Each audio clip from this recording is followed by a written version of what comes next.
diapositiva, por favor. Listo, entonces esta es como la tabla de contenidos de lo que vamos a hablar y vamos a empezar con anatomía para que Manu pase la diapo también, ya. Bueno, entonces el apéndice está situado en la fosa ilíaca derecha, mide aproximadamente 9 centímetros y se encuentra en la parte inferior de la válvula iliocecal, generalmente intraperitoneal pericecal. El apéndice cuenta con un mesoapéndice derivado del mesenterio y se irriga principalmente a través de la arteria apendicular. La variabilidad en su ubicación, ya sea intraperitoneal, retrocecal o pélvica, es importante para comprender los síntomas relacionados. La fisiopatología. Entonces, el apéndice agudo afecta a personas entre la segunda y tercera década de la vida. Ambos sexos por igual se produce debido a una obstrucción intraluminal apendicular causada por diferentes condiciones, como la hiperplasia linfoide, fecalitos o cuerpos extraños. Hay un aumento de la presión interna del apéndice que lleva a una disminución del flujo linfático, venoso, edema y una posterior interrupción del flujo arterial. Debido a esas condiciones intraluminales se va a generar un sobrecrecimiento bacteriano, principalmente por E. coli y Bacteroides fragilis en un 70%. Y con la inoculación de ese contenido intraluminal al peritoneo se llega a una peritonitis local o generalizada. Además de esto, se pueden identificar 4 estadios histopatológicos. Está la apendicitis edematosa, la supurativa, gangrenosa y apendicitis perforada. En cuanto a la clínica, se describe un patrón clásico que comienza con un dolor epigástrico o periumbilical que va a estar acompañado de fiebre, náuseas, vómito y anorexia. Ese dolor inicial es de origen visceral debido a la inflamación del apéndice y con la progresión de la afección el dolor tiende a desplazarse hacia la fosa ilíaca derecha afectando el peritoneo. La clínica puede variar según la localización del apéndice. En el examen físico, la evaluación abdominal, se observan signos de irritación peritoneal, como el signo de Robson, dolor en la fosa ilíaca derecha al comprometer la fosa ilíaca izquierda, el signo de Dumpy, dolor en la fosa ilíaca derecha al toser, el signo del obturador, dolor al hacer rotación interna de la cara derecha, el signo del psoas, dolor al hacer extensión de la cara derecha, y el signo de Blomberg, dolor al rebote tras palpar la fosa ilíaca derecha y soltarla abruptamente. Es relevante destacar que los signos más sensibles y específicos para el diagnóstico de la apendicitis son la migración del dolor, el signo del Blomberg y el dolor intenso en el punto de McBurney, que recordemos que es 1/3 de la distancia entre la espina ilíaca anterosuperior y el ombligo. La presencia de esta triada nos permite realizar el diagnóstico en el 90% de los casos. Listo, entonces ya en la parte de ayudas diagnósticas, lo principal que vamos a pedir es el hemograma. Cuando se acaba de instaurar, probablemente va a salir normal, pero a medida que pasa el tiempo se va a ver una leucocitosis, que si no es una apendicitis complicada va a ser leve, o sea, mayor de 10.000 células por microlitro. Va a haber un aumento de la procalcitonina y nos va a ayudar si está mayor a 0.14 nanogramos decilitro, porque vamos a pensar en una complicada.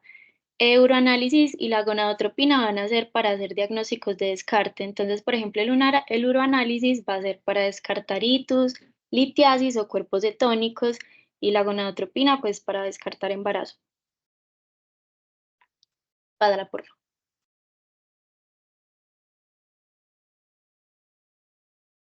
En los hallazgos que vamos a hacer por imágenes, bueno, tenemos que la TAC computarizada va a ser la imagen de elección, que la ecografía la vamos a usar más que todo en niños y gestantes porque va a tener ausencia de radiación y que la radiografía la describían en alguna bibliografía, pero en realidad tiene muy poca utilidad y solo se va a ver aire libre y fecalitos en caso de que hayan.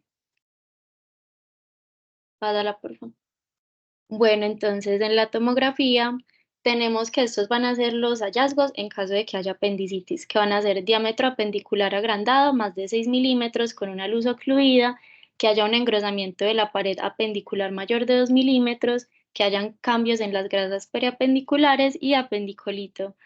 Pero también decía que no nos deberíamos guiar de un solo hallazgo para definir el tratamiento, pues para definir el diagnóstico. Y acá en la imagen de la derecha en la imagen de la derecha tenemos un TAC en donde se va a ver un apéndice engrosado y apendicolitos. en donde está la flecha. Y ya sí la puedes pasar.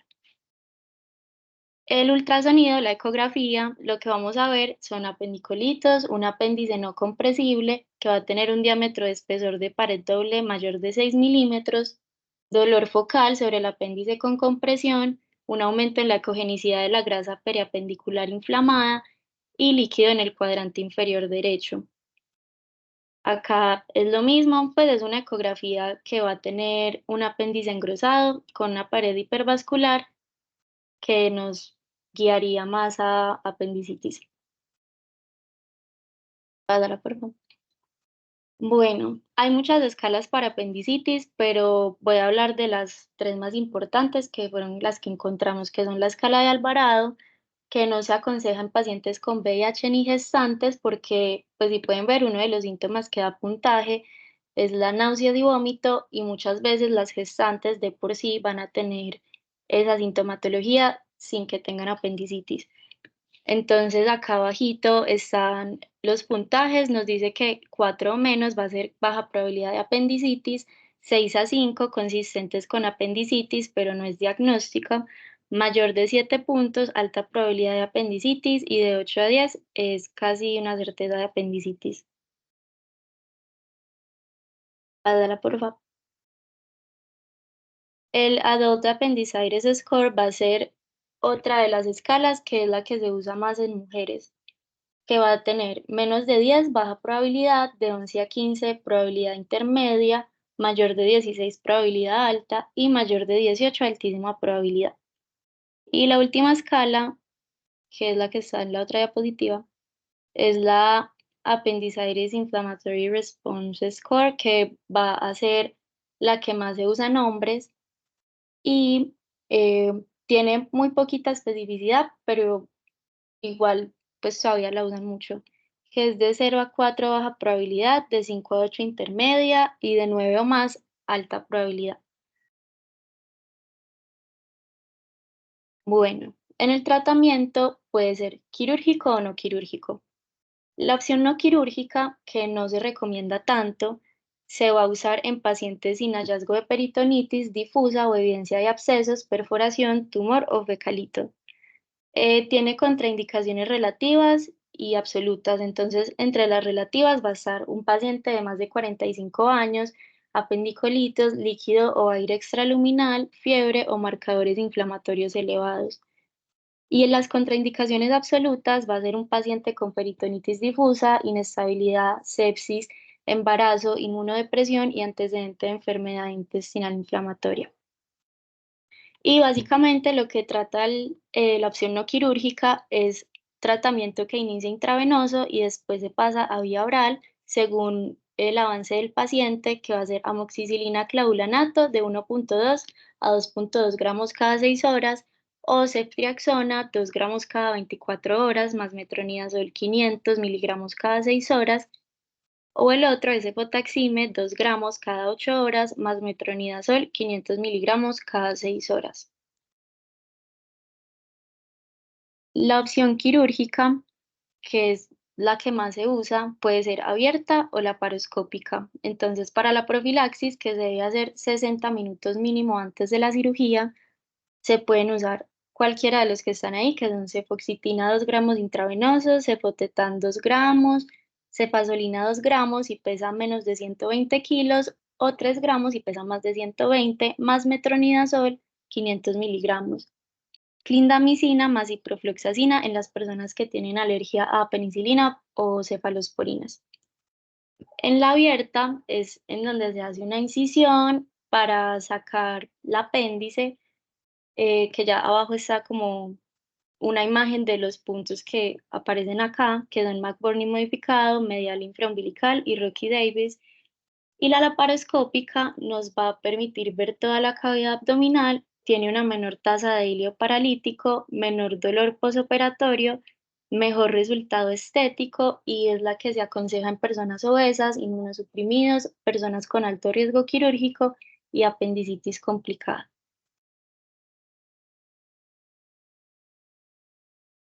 Bueno, entonces en la imagen de la izquierda es donde están las incisiones que les había mencionado en la diapositiva anterior, que son la de Rocky Davis, la paramediana y la de McBurney. Y también hablaban que la incisión de Rocky Davis es la que tiene mejores resultados estéticos. Acá abajito hay como un video cortico en YouTube que igual se los vamos a dejar por si lo quieren ver, porque pues por el tiempo no creo que nos dé, pero está bueno. Y al lado derecho está, ¿me acuerda? Más arriba, eso.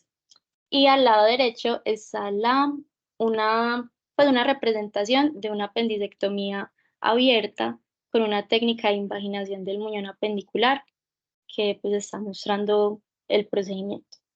Y ahora sí.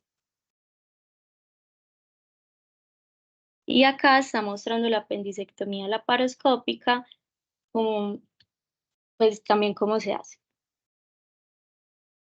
Ya. Bueno, en las complicaciones posoperatorias, las más frecuentes va a ser la infección del sitio quirúrgico, después absceso pélvico, ilio paralítico o complicaciones relacionadas con la anestesia como náuseas y vómito. Arriba está una imagen de una operación laparoscópica y abajo la abierta. Y ya, esa fue la bibliografía que utilizamos. Ya, eso es todo.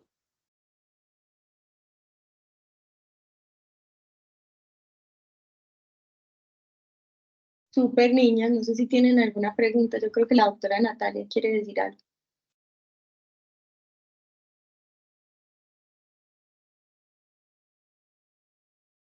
Hola, ¿sí me escuchan? Sí, Sí, doctora.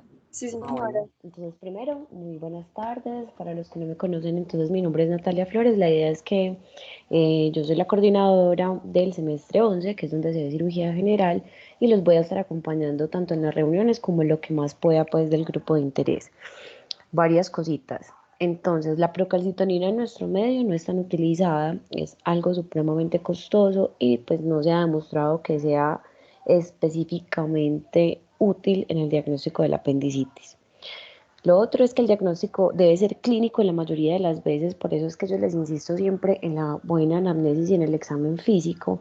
Me parece que la cirugía general, ese es como el pilar fundamental. Ya si uno tiene dudas o si la patología es específicamente diferente y uno tiene pues como otros recursos, los podría utilizar. Pero en principio, diagnóstico clínico, un buen interrogatorio y un buen examen físico. La radiografía, absolutamente no. Pues lo que mencionaron de los fecalitos y eso, obviamente pues con la evolución de las técnicas diagnósticas ha sido reemplazada por la tomografía o la ecografía, entonces radiografía no. También recordar que la ecografía es operador dependiente, entonces depende obviamente del radiólogo, de la cantidad de gel que se aplique a través de la pared abdominal, de las características físicas del paciente. No va a ser igual aunque sea un niño. Si tiene muchísimo panículo adiposo, pues las cosas van a ser más difíciles para la interpretación de la ecografía. Y otro punto muy importante es que a veces no reportan el apéndice.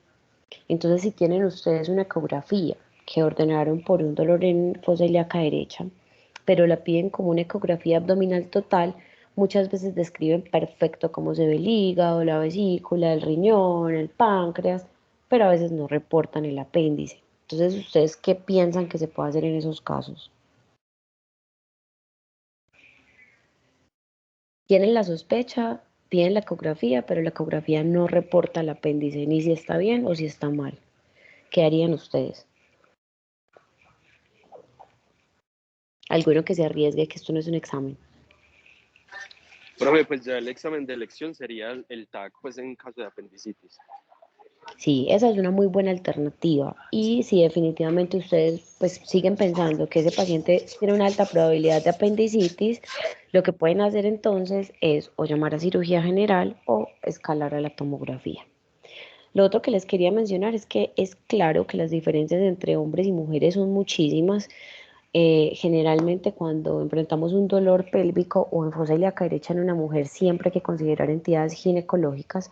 Por eso las jovencitas que presentaron, que me pareció excelente la presentación, hablaron sobre la prueba de embarazo. Entonces eso no se les puede olvidar. Toda mujer en edad fértil, primero descartar embarazo como una causa de dolor pélvico y ya después el resto de entidades. Con respecto a lo que mencionaron del manejo no quirúrgico, pues bueno, son casos supremamente seleccionados e idealmente donde puedan tener vigilancia clínica, pero por cirugía general, porque en caso de que el paciente se deteriore o se complique, pues sí o sí va a necesitar cirugía. En nuestro medio no es lo usual. Los reportes que existen generalmente pues son como en Estados Unidos, lo que les digo, pacientes sumamente seleccionados. Con relación a la laparoscopia, entonces otra de las indicaciones es cuando tengan una mujer con irritación peritoneal. Entonces, como no se descartan propiamente las entidades ginecológicas, si ustedes saben que un embarazo ectópico o una torsión de un quiste ovárico o incluso una torsión de ovario, pueden tener pues como estos signos de irritación peritoneal, pues entonces también sería un método diagnóstico y terapéutico, porque nosotros revisamos pues toda la cavidad, pero también la fosa ilíaca derecha, por ahí se puede corregir pues lo que encontremos. Con relación a lo que mencionaron de las incisiones, pues en general la medial infraumbilical es muy poco usada en el momento. De pronto ustedes la ven en sus rotaciones o en los sitios pues, de práctica, pero no es como lo más usual. Cada vez tendemos más a hacer la paroscopia por todas las ventajas que mencionaron las estudiantes. Y lo otro que les quería mencionar, pues como para terminar, es sobre la apendicitis del muñón. En ambas fotografías que mostraron en las diapositivas se ve cómo se llega como hasta la base del apéndice, se hace pues una hemostasia de la arteria apendicular y la idea es que siempre cortemos la base apendicular, es decir, donde se unen las tres tenias cólicas. Hay ocasiones en que el proceso inflamatorio es tan severo que eso no se alcanza a ver, otras veces por inexperiencia del cirujano. Bueno, son muchos factores los que pueden ocurrir y se deja un muñón más largo del que debería quedar. Y se han reportado casos en los que al paciente le vuelve a dar una clínica exacta de apendicitis, empieza el dolor en el epigastrio, luego le migra, están las náuseas y todo esto. Y pues pacientes con apendicectomía previa pueden desarrollar apendicitis del muñón. Pues es raro, pero la idea de este grupo es que veamos cosas que los otros estudiantes no van a tener la oportunidad de ver. ¿Listo? ¿Algún otro comentario, alguna otra pregunta, algo que quieran saber que de pronto yo les pueda ayudar?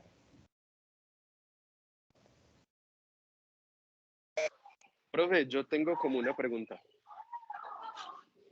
Dime. Era sobre la analgesia en el abdomen agudo. Sí. Entonces, pues muchas guías, pues hay revisiones, sino que en clase nos hablaron de que usualmente, pues lo que deberíamos usar, si es que vamos a utilizar analgesia, es utilizar opioides. Sí. Pero leyendo, pues hay una revisión en Cochrane de AINES, pues según la escala del dolor y también opioides, pero hablaban pues de que no había como enmascaramiento del dolor y que incluso podía ayudar a mejorar como el examen físico y hacer los diagnósticos más fáciles.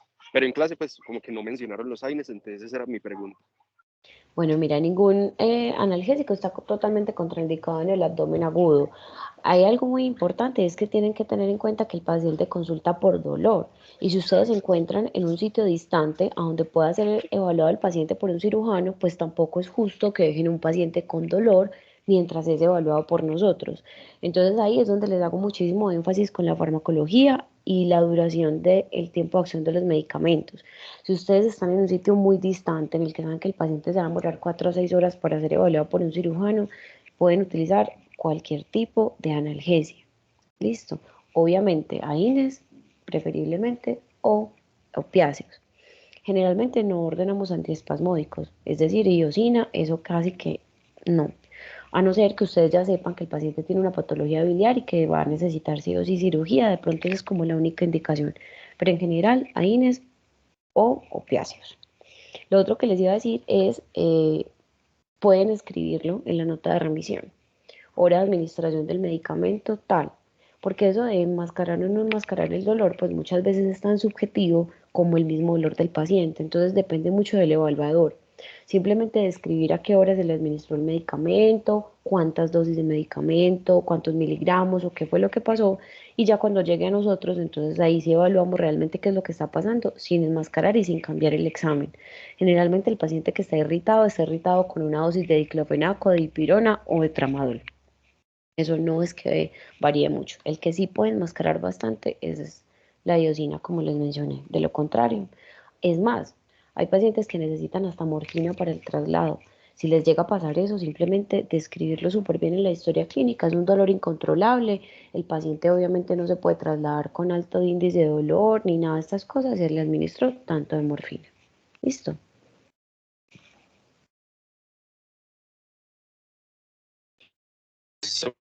Profe, muchas gracias. Con muchísimo gusto. ¿Alguna otra cosita?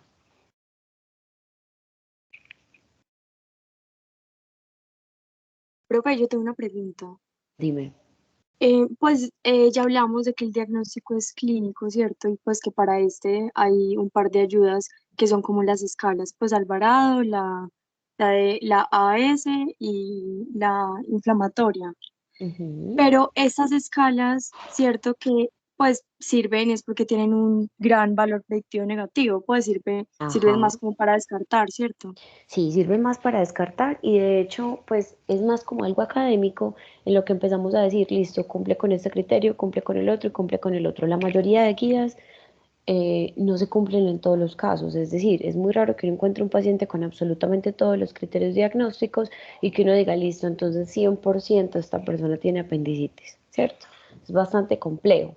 Entonces lo que nosotros hacemos es llenarnos como de herramientas clínicas y de laboratorio. Si ustedes ven todos los scores, todos tienen que si le duele el abdomen en X parte, que si tiene algún signo de irritación, que si tiene fiebre, y esto todo hace parte de la historia clínica. Lo que yo les decía desde el principio, o sea, lo más importante siempre es el interrogatorio, siempre el examen físico y ya el resto de ayudas, que si tienen leucocitosis, pero entonces una leucocitosis también la puede dar una deshidratación, que si tienen náuseas y vómito, eso también lo puede dar una gastroenteritis. Entonces, por eso la invitación es a que tengan como los sentidos bastante despiertos y que puedan empezar a enfocar los pacientes de la mejor forma posible. Pero sí o sí, si van a utilizar scores o solamente, pues como no tienen ninguna otra ayuda diagnóstica, bien juiciosos como con la descripción de la historia clínica y de ahí en adelante la veía normal. Listo, profe, gracias. Bueno, entonces felicitar a las doctoras que presentaron. A ver, yo veo los nombres por aquí, la doctora Manuela y la doctora Isabela, que son de noveno semestre, ¿cierto? Sí, doctora. Bueno, les quedó súper bien la charla. La idea es que hagamos así cosas súper corticas. Y bueno, entonces según el cronograma que me enviaron, nos veríamos el 11 de febrero. ¿Listo? Listo, profe, gracias. Muchas gracias. Gracias. Bueno, con mucho gusto. Ahí Gracias, estoy pues profe. para ayudarles en la medida de lo posible. Gracias, profe, feliz noche. Igualmente Gracias, que profe. descansen, que Chao, tengan muy profe, buena semana. gracias. Chao. Chao. Gracias.